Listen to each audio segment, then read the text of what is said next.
Hey, I am Matt Williamson, and this episode is brought to you by Live Casino. It is Williamson Nerd Stat Day, and get into when Steelers have the ball, get into when the Eagles have the ball, but there's one I dug up since we talked last. It's kind of crazy.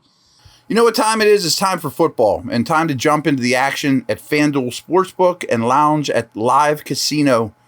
Bet on your favorite teams at our self-service kiosks and sit back and watch the players duke it out on the field on our massive 40-foot video wall. Bet, watch, and win at Live Casino Pittsburgh, Route 30 at the Westmoreland Mall. Gambling problem? Call 1-800-GAMBLER.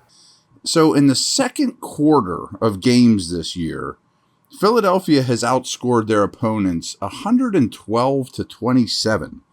That's the most points scored by any team in any quarter, and the Eagles have played one less game than other teams. So it's not a percentage thing, it's just total points, and they're one less than anybody else. They're just dominating the second quarters of games.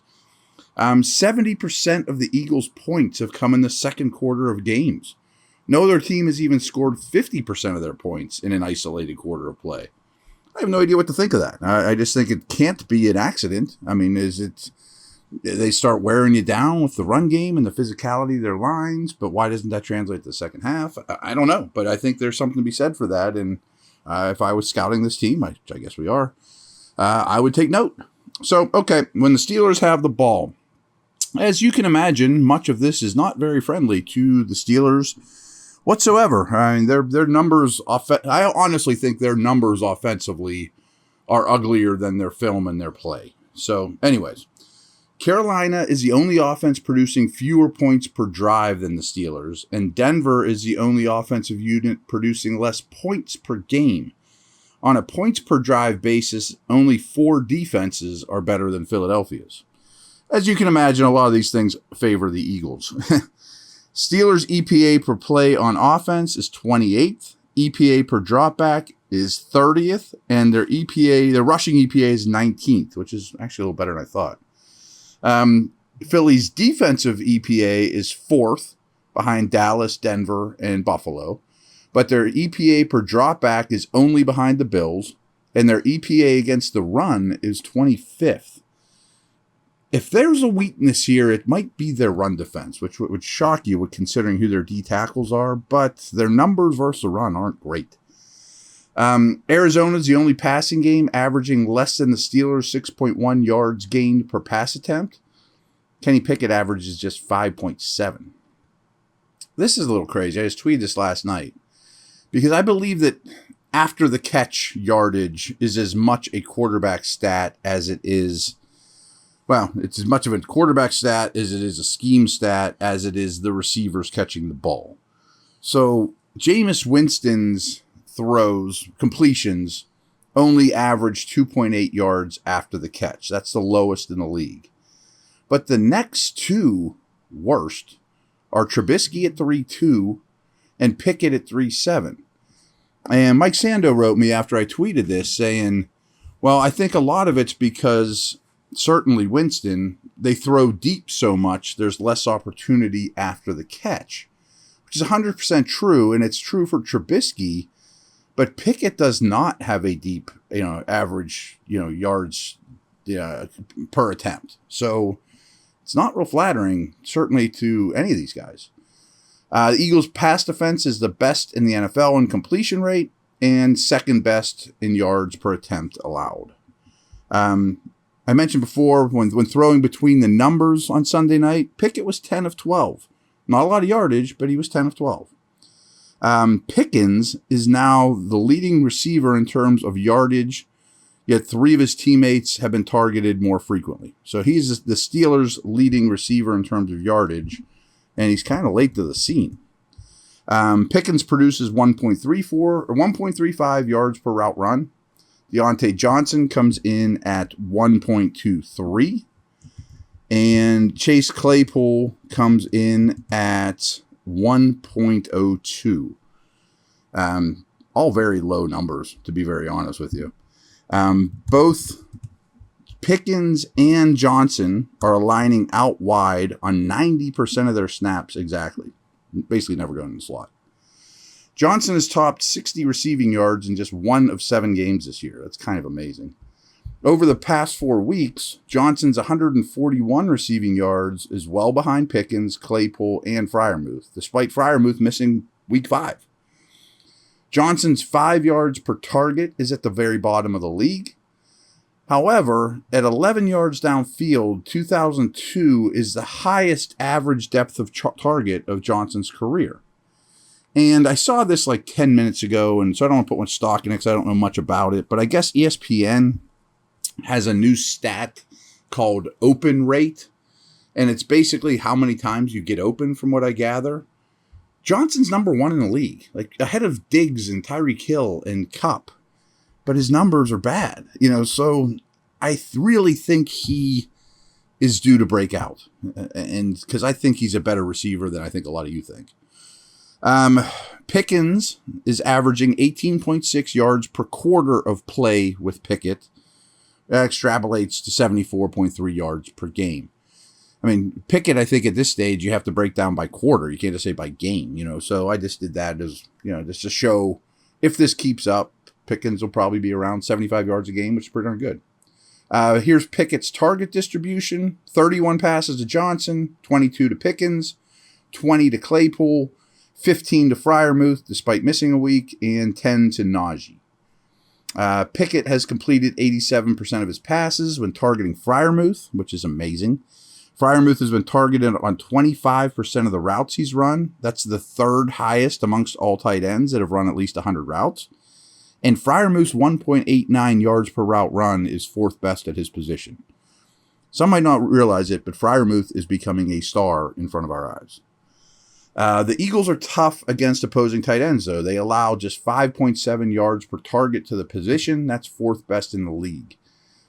So the Eagles' opponents run the ball just 35% of the time against them. That's the 2nd lowest rate in the league. But it's also their biggest weakness. So is it just because they're losing all the time, or they're just facing stacked boxes and choosing not to? I don't know. Najee Harris is averaging 3.3 yards per carry and is rushing for 47 yards per game. That's horrible. Over the past 2 games, he's gotten 89% and 83% of the backfield touches. Harris's 20 touches last week were his high for the season. Eagles have 5 different players with multiple sacks. Philadelphia's defense has been on the field for 391 plays this year, but they only have 4 defensive players, Marcus Epps, James Bradbury, TJ Edwards, and Chauncey Gardner-Johnson, that have played 372 snaps or more. They have 5 interior defensive linemen that have played between 133 and 248 snaps for this defense. So that's a real strength. Pittsburgh's offense is generating just 0.25 points per play. The Colts and Broncos are the only teams worse. 32% of the Steelers' drives have resulted in a 3-and-out. That is the highest rate in the league. Pittsburgh is the only offense in the league that hasn't scored a touchdown this year from outside the red zone. Lack of explosive plays. Okay, I'll be back in a moment.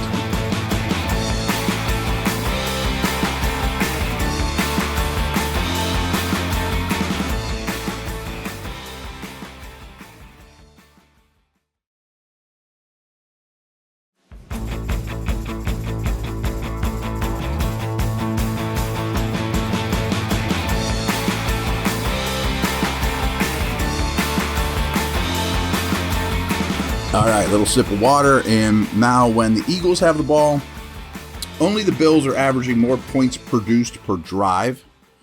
3 offenses are producing more points per game. The Eagles' offense ranks only behind Kansas City and Buffalo in EPA per play. Only 3 teams are ahead of them in dropback per play, and only the Ravens and Giants are better in rushing EPA. Kind of do everything well, folks. Against the run, Pittsburgh's defensive EPA is 20th. They're 19th in EPA per dropback and 22nd in EPA per play overall. The defense is allowing 394 yards a game. That's 28th in the league. Steelers defense gives up the 6th most yards per pass attempt, 3rd most passing yards, and 3rd most passing touchdowns. Just 7 quarterbacks rank ahead of Jalen Hurts in EPA per play. Philadelphia's 8.2 yards per game per pass attempt is best in the NFL. So this is interesting. This is another potential spot to exploit. During the first 4 weeks of the year, Hurts was blitzed on a third of his dropbacks. Since then, the opposition has brought 5 or more pass rushers at Hurts at just under a 50% clip. His yards per pass attempt dropped in each of the last 3 games.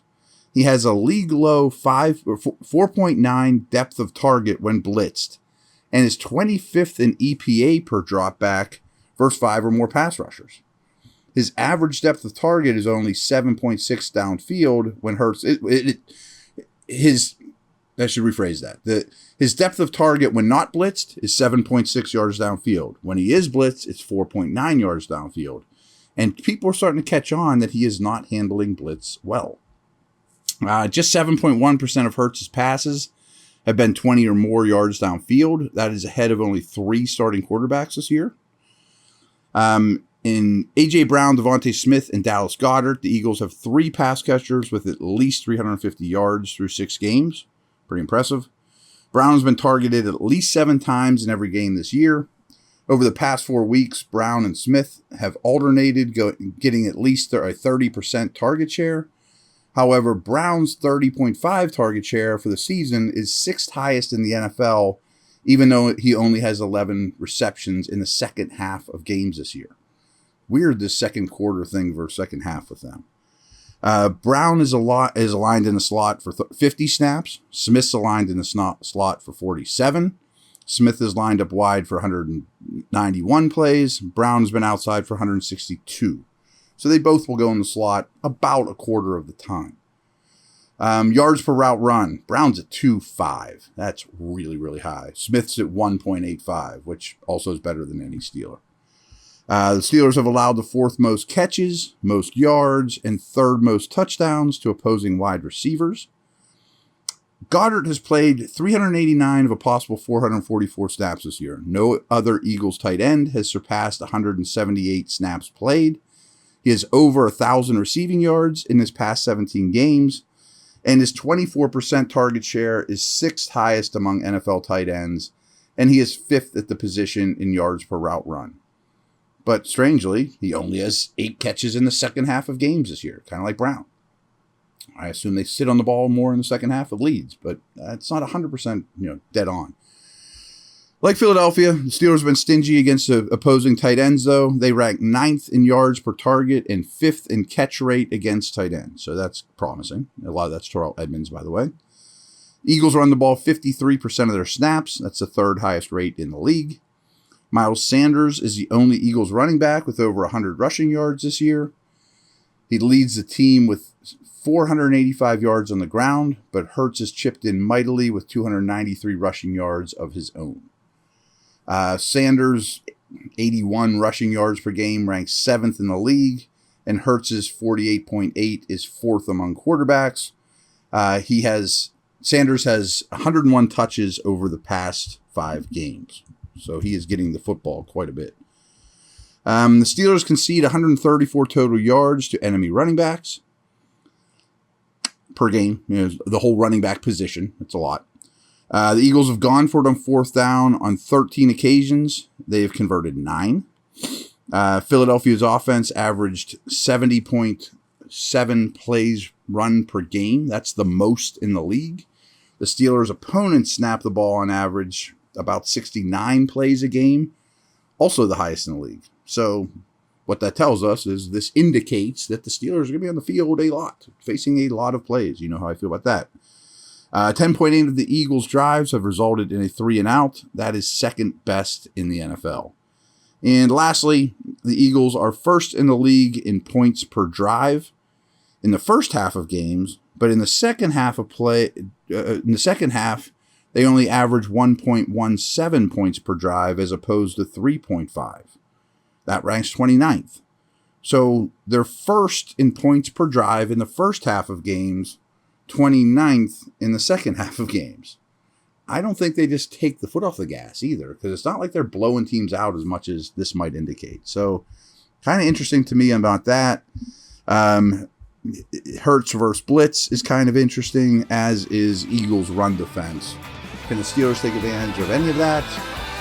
I lean towards no. But we will talk about some matchups tomorrow. That is a wrap.